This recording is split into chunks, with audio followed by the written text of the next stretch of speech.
Dans cette édition, nous irons dans des gares routières du district d'Abidjan. Comment les mesures d'hygiène y sont-elles appliquées pour faire face au coronavirus?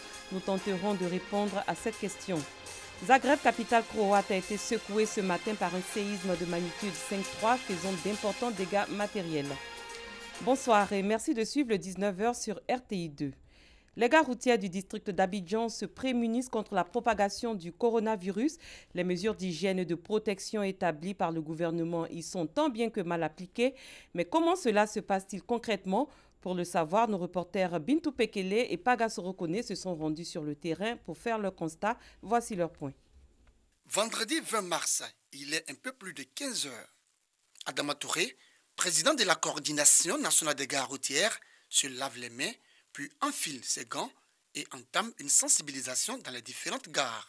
Objectif, vérifier si les mesures d'hygiène et de protection sociale annoncées par le gouvernement sont respectées. Nous avons commencé à imposer aux véhicules de transport urbain, interurbain, de pouvoir avoir à bord de chaque véhicule de transport des gels. À chaque entrée, que tout le monde puisse se désinfecter les mains au moins avant de monter. Les chauffeurs de taxis et de minicars, communément appelés Baka, de la gare Gbeba d'Adjamé, ne respectent aucune des mesures. L'action du premier responsable de la coordination nationale des gares routières semble les interpeller. On a utilisé les gels. Bon, s'il vient, il va payer pour moi, pour que tout le monde puisse l'utiliser. D'abord, moi, je donne l'exemple en se frottant la main et puis sur le volant, sur mon évier et sur le frein à main. Et tous les passagers qui vont monter à bord, et je vais leur donner ça pour qu'ils puissent se frotter les mains. Ce chauffeur de gros camions venu du Burkina Faso dit n'avoir été soumis à aucun contrôle sanitaire durant son voyage. Est-ce qu'à la frontière, on t'a surveillé, on t'a regardé? Bon, à la frontière, non. C'est l'apprenti qui descend pour aller faire les documents là, et puis pour retourner au boulot. C'est moi qui dedans chez moi. Cette compagnie de transport, quant à elle, fait l'effort de suivre le mot d'ordre d'hygiène du gouvernement, mais impossible d'observer un mètre de distance entre les passagers. À la gare de Daloa, il y a la même chose, il y a un seau qui est là pour laver les mains avant de monter dans le car.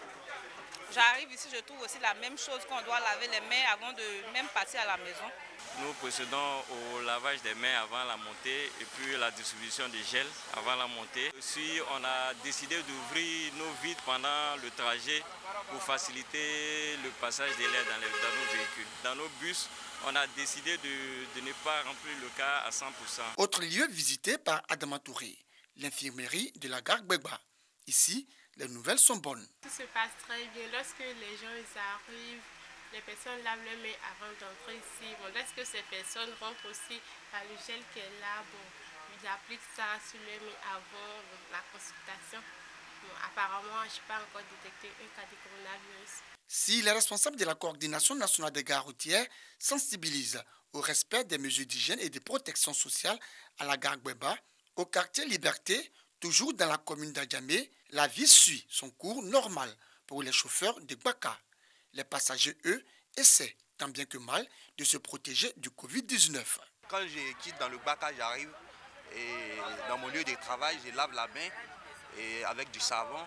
Et puis j'ai mon truc, mon gel batterie, voilà ça.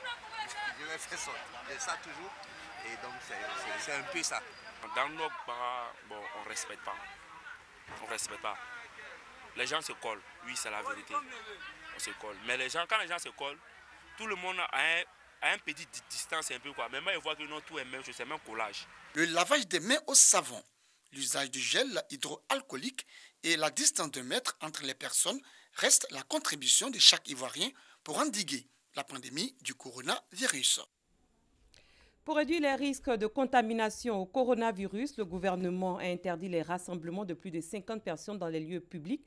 Ces consignes sont-elles respectées dans les maquis, restaurants, bars et entreprises? Serge Pacom Didi et Franck Quadio nous donnent des réponses. La nuit, c'est la nuit, tous les chats sont gris. On en est loin pourtant de la gaieté habituelle des nuits abidjanaises dont parle la chanson du groupe Espoir 2000. Cocody, Yopougon, le centre et le nord du district, tous les points chauds des grandes nuits abidjanaises, les grandes artères bondées de monde en berne, et cela relativement aux mesures prises par l'État pour réduire les risques de contagion au coronavirus. Ici, c'est Carrefour Loisir. Les bars sont fermés, même là est fermé, le ballon d'eau est fermé, un peu partout est fermé. J'habite le quartier. L'ambiance n'est pas comme en vent, franchement dit. Tout est fermé, tout est fermé. Tout est fermé pour la rue des bars. Moi, j'ai resté ici pour la sécurité, on ne sait jamais. Très très difficile pour moi personnellement, pour mon équipe. La santé n'a pas de prix. Donc pour ça, je soutiens l'État. Un constat qui s'étend aussi aux réceptifs hôteliers. On a oublié de réduire le personnel, voilà, jusqu'à un nouvel ordre pour voir réellement ce que ça va donner. Tout ce qui est séminaire, tout ce qui est le monde qui vient, pour l'instant, on refuse tout. Les autorités, ils ont donné un mot d'ordre, on doit suivre ça, on doit écouter, on doit être très strict là-dessus, parce que c'est question de santé. Des points de réjouissance à forte notoriété. Ici, on n'a pas trop le choix. Mais dans les espaces plus petits, disséminés à travers les quartiers, les bars, les bistrots, les maquis, des activités bien visibles, comme si ici, on n'a pas encore conscience du danger. Un appel alors à la responsabilité de tous. Ailleurs, le ministère de la Santé italien vient de publier son bilan quotidien sur le coronavirus avec 793 morts pour ce samedi.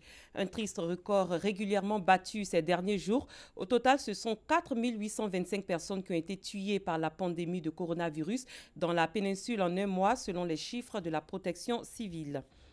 Un médecin urgentiste de Compiègne est décédé dans l'Oise après avoir été infecté par le nouveau coronavirus. Il s'agit du premier décès de ce type en France.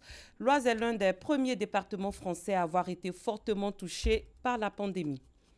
Près de 5 millions de Guinéens étaient appelés aux urnes ce dimanche 22 mars pour un double scrutin rassemblant les législatives et un référendum constitutionnel contesté. Les bureaux de vote ont ouvert. Le scrutin est maintenu par les autorités, mais contesté par la société civile et l'opposition qui a appelé au boycott. Un tremblement de terre de magnitude 5,3 a frappé la capitale de la Croatie, Zagreb, ce dimanche matin, provoquant d'importants dégâts matériels et des scènes de panique. Dans les vieux quartiers du centre de la ville, des façades de bâtiments se sont effondrées et de nombreuses parties de la ville sont sans électricité. Les Balkans sont une zone de forte activité sismique. Les tremblements de terre y sont fréquents. C'est l'heure des dossiers de la 2.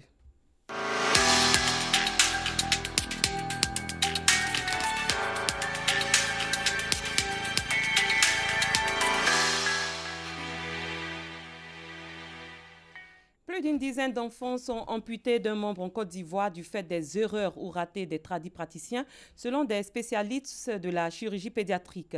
Les parents sollicitent les tradipraticiens en première intention lorsque leur enfant fait une fracture. Et la prise en charge de ces enfants ne se passe pas toujours bien. Elle débouche parfois sur l'amputation du membre fracturé, comme nous allons le constater dans ce dossier signé Dangui Dangui.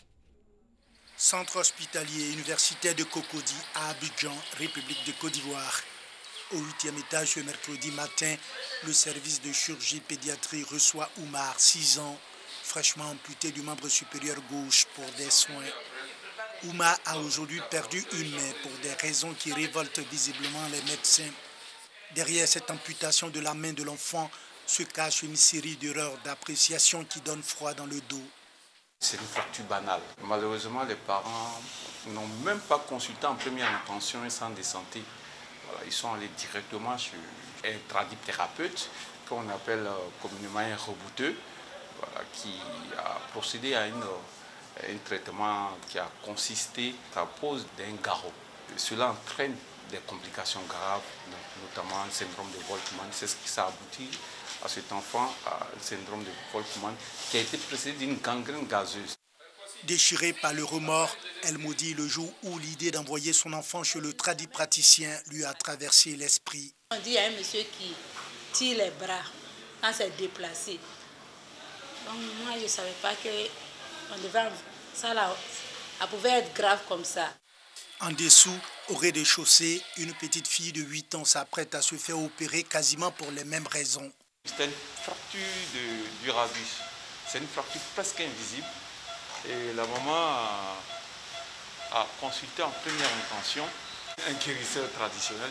Ce dernier a procédé à une compression du membre et ça a abouti à un syndrome de l'auge de l'avant-bras.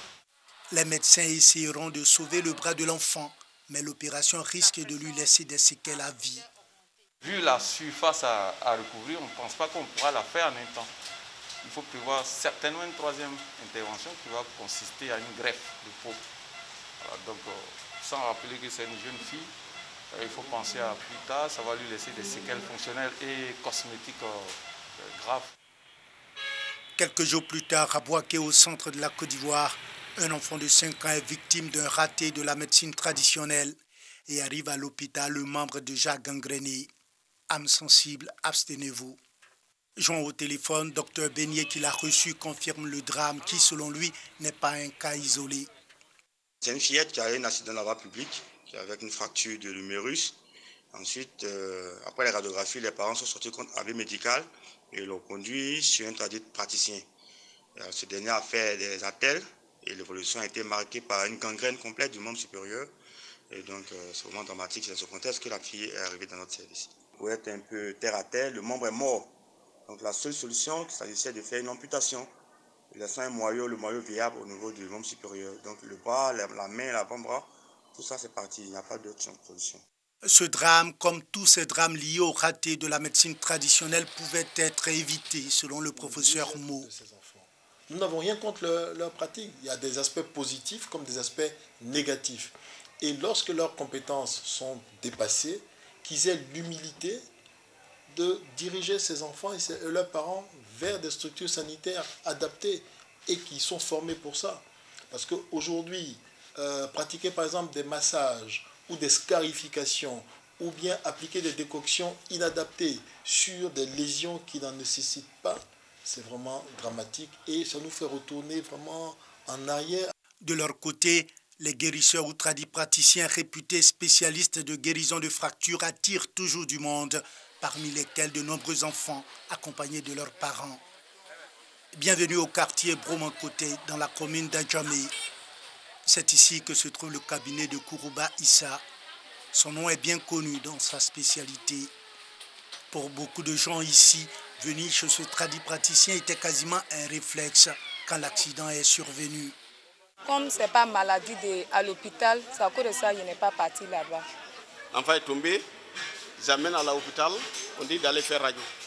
Mais si aller faire radio, on dit le pied là, il s'est cassé un peu. Voilà, donc on dit que le pied là est cassé un peu. Donc si je vais, ils vont mettre par là. Bon, j'ai dit, j'ai compris.